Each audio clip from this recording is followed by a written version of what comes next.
Salut à tous et à toutes les amis, bienvenue sur l'atelier d'Adrien. Aujourd'hui, vidéo aquariophilie. Ça faisait longtemps, une vidéo où on va mettre en eau un bac, un low-tech de 60 litres. Le low-tech que l'on a réparé avec sa fuite, qu'on a peint le couvercle en blanc.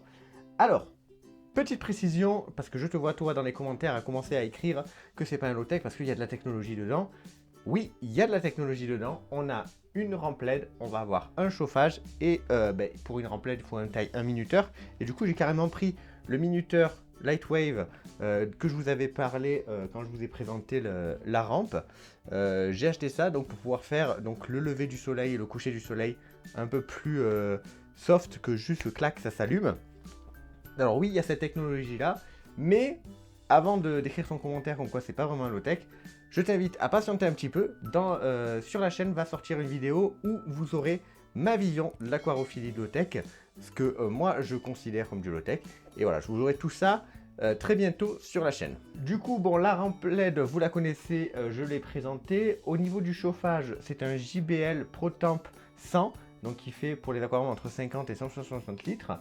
Et il faut savoir que je compte le mettre en horizontal. Alors pourquoi en horizontal et non pas en vertical? Tout simplement parce que je veux faire, dans l'idéal, j'aimerais qu'il n'y ait pas de système de pompe et de filtration. Donc il n'y a pas de brassage de l'eau. Alors, sur un petit bac, c'est assez jouable puisque la température varie pas trop de l'endroit où il y a le chauffage à l'extrémité du bac. Pour un bac un peu plus grand, je ne sais pas si ça va vraiment tenir le coup. J'ai un mois pour le voir, hein, puisqu'il va y avoir tout le cyclage, etc. Donc, je veux déjà mettre plus de chance de mon côté en mettant le chauffage de manière horizontale. Et du coup, il y aura normalement une meilleure répartition de la chaleur, puisqu'il n'y a pas de brassage qui y a. Et si jamais on a des écarts de température trop énormes dans ce bac qui est bien plus grand, et qui accueillera, je vous rappelle, mes deux bêtas, s'il y a trop d'écart, à ce moment-là, peut-être que je mettrai une toute petite pompe de brassage. Du coup, j'ai déjà fait les préparatifs, j'ai bien rincé la pouzzolane, qui est donc la première chose que l'on va mettre à l'intérieur. C'est une roche volcanique très poreuse, donc pour toutes les bonnes bactéries de notre aquarium low-tech. Ainsi que la Manado, pareil aussi, très poreux, parfait pour un aquarium low-tech, que j'ai bien rincé également. Et on a pas mal de plantes différentes que l'on va entreposer. Dans ma région où je suis, l'eau est très peu calcaire, voire pratiquement pas calcaire. Donc je rajoute toujours quelques pierres calcaires à l'intérieur du bac, tout simplement pour qu'il y ait un petit peu de GH tout de même dans l'eau. Maintenant que tout le technique, tout ça est dit, on va passer directement à mettre la pouzzolane, mettre la Manado. Je vais vous présenter les plantes et les installer, et puis après on va faire un petit peu d'aquascaping. On va voir un petit peu où on pose les plantes, où on pose les roches. Et pour le coup, pour ce bac, j'ai pas de racines. Voilà, j'ai pas de racines. Est-ce que j'en mettrai une plus tard? Peut-être. Pour l'instant, en tout cas, il n'y en a pas de prévu.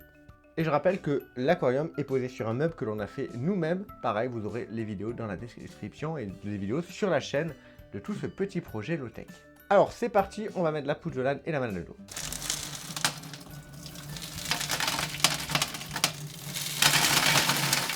Donc là, il y a une bonne quantité de pouzzolane. Je fais en sorte de ne pas la mettre sur les parois à l'avant ni sur les côtés.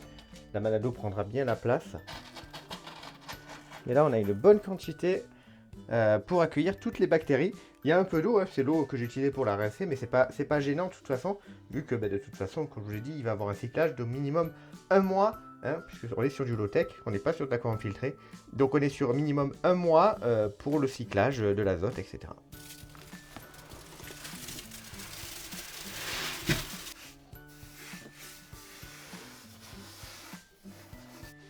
Alors, là je vais placer un petit peu les pierres, voir un petit peu ce qui rend le mieux, ce que je préfère en termes de visuel pour le bac.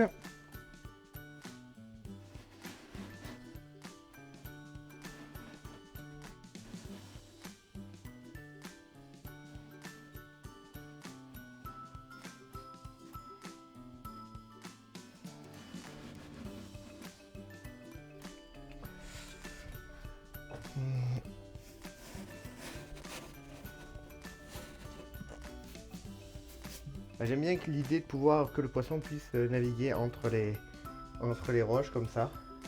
Je fais en sorte qu'il y ait l'espace derrière la roche pour que le poisson puisse passer aussi. Donc je vais commencer par mettre les plantes. Pour le coup, il n'y en a pas tant que ça au niveau des plantes. vous allez dire pour un low-tech, mais ça va être la première salve, on va dire. Il y en a d'autres que je vais mettre, que je vais récupérer dans mes autres bacs et tout. Mais donc là, on va faire déjà une première salve au niveau des plantes pour voir un petit peu ce que ça donne tout ça, parce que j'avais pas envie de trop en récupérer. D'abord placer, voir un peu comment ça me plaît dans la façon dont c'est positionné, et ensuite en rajouter s'il faut. Donc là, j'ai une Anubia avec des feuilles un peu grosses quand même, hein, que j'ai récupéré dans un de mes bacs. Au début, je pensais la mettre ici, mais j'ai peur qu'elle sorte trop facilement du bac, donc je pense que je vais plutôt la mettre ici, sur la deuxième pierre. Je pense que ça ira très bien. J'ai coupé un petit peu les racines pour faciliter son accroche. Et comme à chaque fois, je vais utiliser tout simplement de la colle glue pour le fixer sur mon support. Et là, ben, ça sera de la pierre. Voilà, ça c'est la seule grosse Anubia que je vais mettre. Je vais mettre après d'autres Anubias sur les autres pierres, mais ça va être de l'Anubia Nana. Ah, c'est de la petite Anubia, pareil, je l'ai récupérée dans un de mes bacs, hein, donc il y a des petits trous, tout ça, mais ça c'est pas très gênant. Et je vais mettre ça sur les autres pierres. Alors j'aurais préféré utiliser de la colle glue gel, qui est beaucoup plus pratique pour s'occuper d'aquarium. Mais malheureusement, j'en avais plus.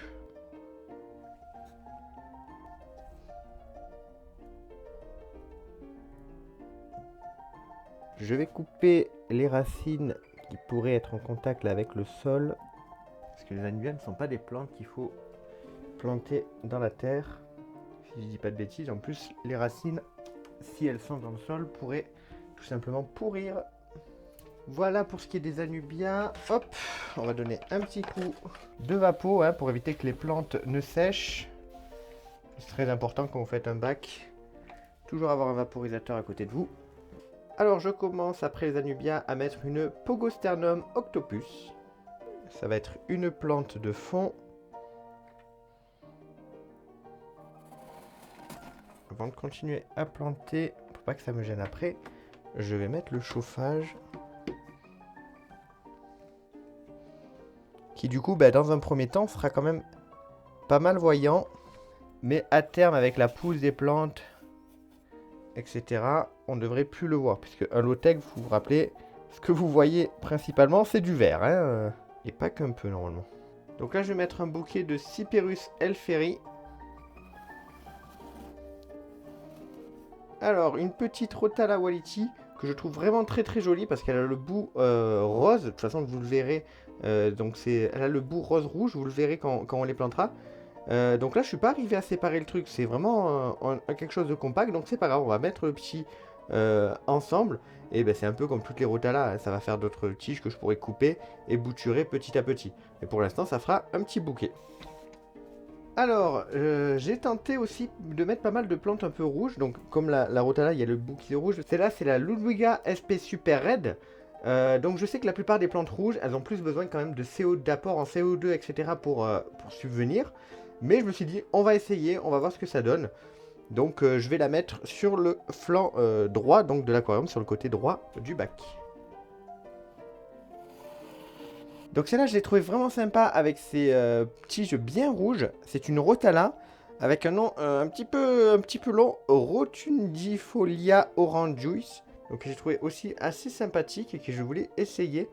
Pour le coup, ouais, ce bac est plein d'expérience. Il y a plein de plantes que je n'ai jamais eues dans aucun bac. Donc je les essaye aujourd'hui en low-tech. Ces petites feuilles rondes, tout ça, ça m'avait fait penser à de la Bacopa quand je l'ai vu. Mais non, c'est une Rotala. Donc techniquement, c'est la même espèce que celle-là qui est juste là. Une Edeocaris parvula, là je vais la laisser en petite motte. Et après, normalement, elle va se répandre tout simplement dans le bac. Alors c'est cette petite gazonnante, j'ai oublié le nom, je vous l'afficherai à l'écran. Qui, vous voyez, elle se répand comme ça, elle fait des longues tiges. Donc pour planter, c'est plus facile de faire un petit bouquet. Et ensuite, bah, elle se répandra tranquille d'elle-même à l'intérieur du bac.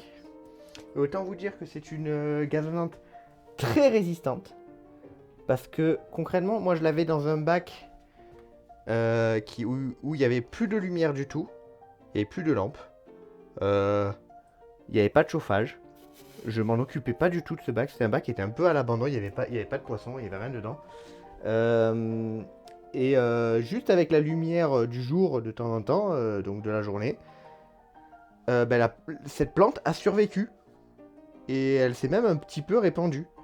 Donc pour moi, on est vraiment sur de la gazonnante très très résistante. Donc là, on a 2 pieds de cryptocoryne. Je ne sais plus exactement, je vous le noterai à l'écran. C'est 2 boutures qu'il y a dans le bac avec mes bêtas actuellement. Il y a un pied qui a fait plusieurs boutures, donc j'en ai récupéré 2. Donc voilà, c'est des plantes avec des grosses feuilles où ils vont pouvoir se poser. Elle a été un petit peu écrasée dans l'angle, tout ça, donc je pense qu'elle va être un peu plus à l'aise dans ce bac là pour le coup. Je vais en mettre une juste ici. La plus petite pour l'instant. Et la plus grosse. Hop, j'aimerais avoir des grosses feuilles de ce côté là. Hop. Alors il faut savoir que pour l'instant j'ai pas prévu de mettre de lentilles d'eau. Alors je sais que les lentilles d'eau c'est la plante vraiment cool pour Julotech. Parce qu'elle se répand énormément. Et elle capte du coup beaucoup de nitrates, etc. Pour l'instant je vais essayer de faire sans. Peut-être que je vais mettre des salvinia ou quoi. Je crois que c'est salvinia le nom.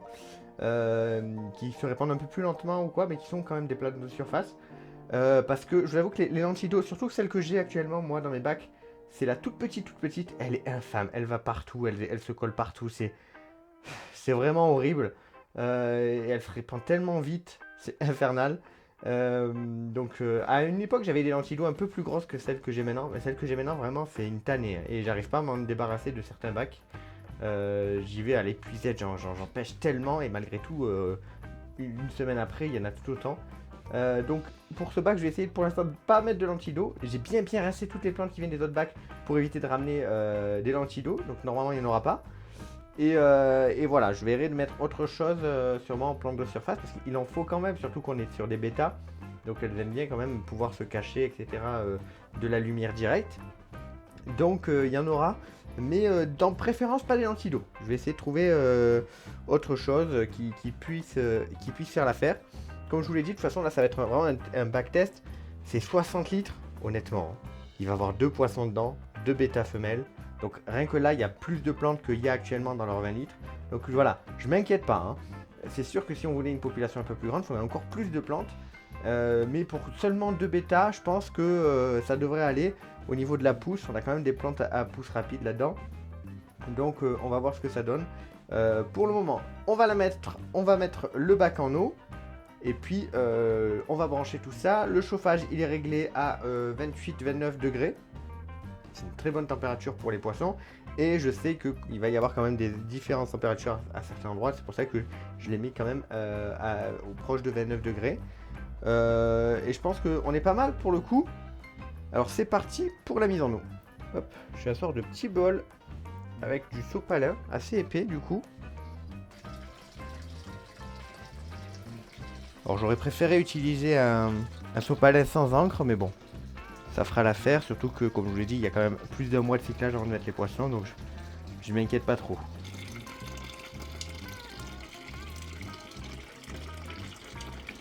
Alors, température, j'ai mis de l'eau froide, hein, je me suis pas embêté à la chauffer ou quoi. Du coup, ça fait de la buée sur les vitres.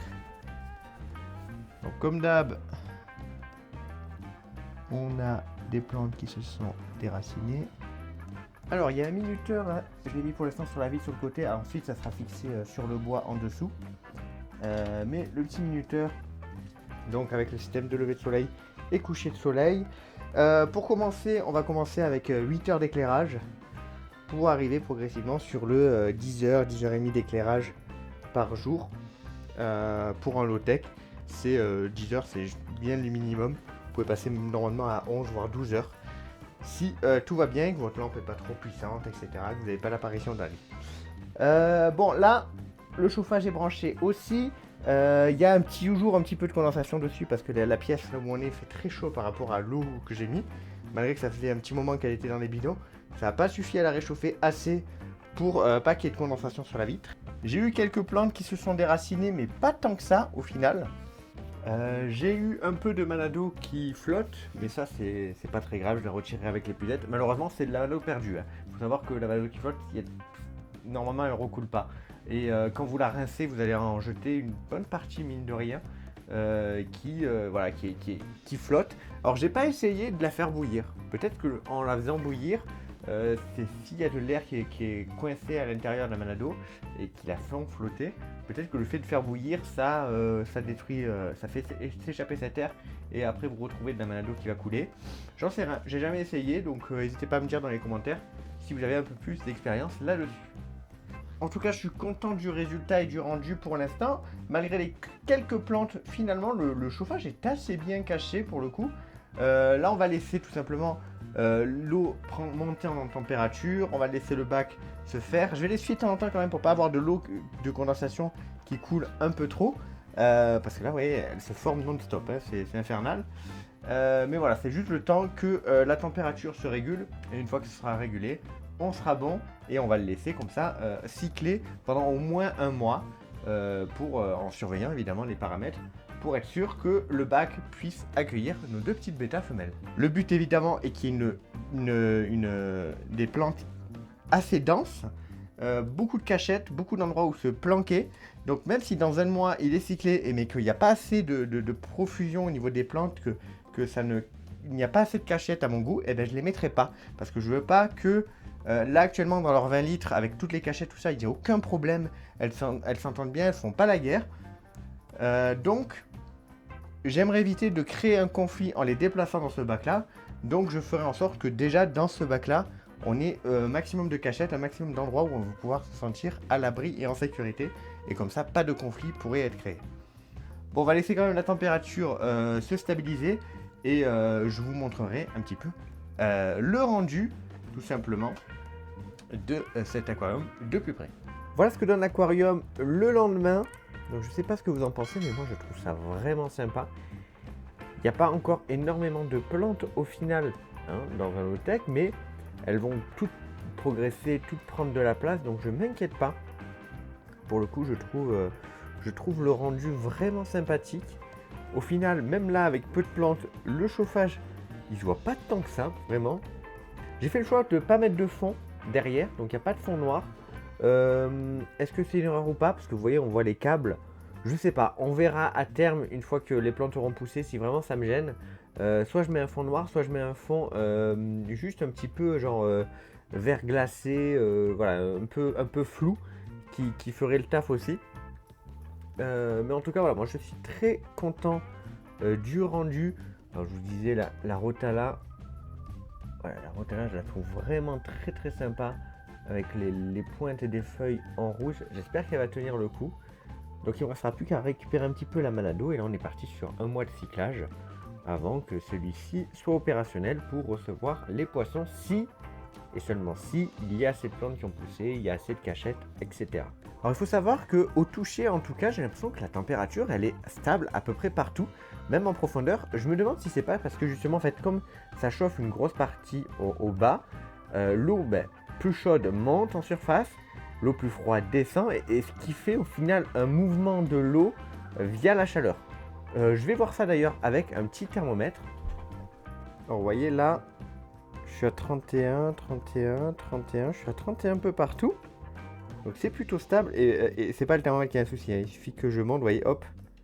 Là on est descendu à 28. La lampe en elle-même, voilà, elle fait du 42 degrés. Donc non, là c'est très homogène. Par contre c'est un peu chaud. 31 c'est un peu chaud, concrètement. Moi je veux de l'eau à 28. Là 31 c'est trop chaud. Donc je vais baisser un petit peu le thermomètre. Parce qu'en fait il faut prendre en compte que l'art en plaid chauffe aussi. Après voilà, je sais que c'est 31 ici en surface. En profondeur c'est peut-être un petit peu plus frais pour le coup. Mais ça je le verrai avec un thermomètre plongeur que je mettrai de toute façon. Donc de toute façon je vais contrôler ça, je vais gérer un petit peu les températures. Là pour un low-tech, il faut vous dire que oui, il faut faire attention à la température. Vous n'avez pas de brassage de l'eau, donc même si vous mettez votre chauffage à 25, peut-être que ça ne sera pas 25, donc il faut faire attention à ça. Donc moi je l'avais monté à 29, Donc je vais le descendre un petit peu. Je pense que je vais le descendre du coup là à 27 et on va voir ce que ça va donner. Et voilà, petit à petit, de toute façon j'ai un mois pour gérer mes températures. Mais bon, je vais quand même le descendre parce que là 31 ça risque de faire trop même pour les plantes. Ça risque vraiment de les asphyxier. En tout cas, je tiens à remercier les gens qui soutiennent la chaîne sur Tipeee. Vous pouvez faire dans la description. J'espère que la vidéo vous aura plu, que vous aurez passé un bon moment. N'hésitez pas à me dire ce que vous avez pensé dans les commentaires. Je vous dis à très vite pour du nouveau contenu. Merci à vous. Bye bye tout le monde.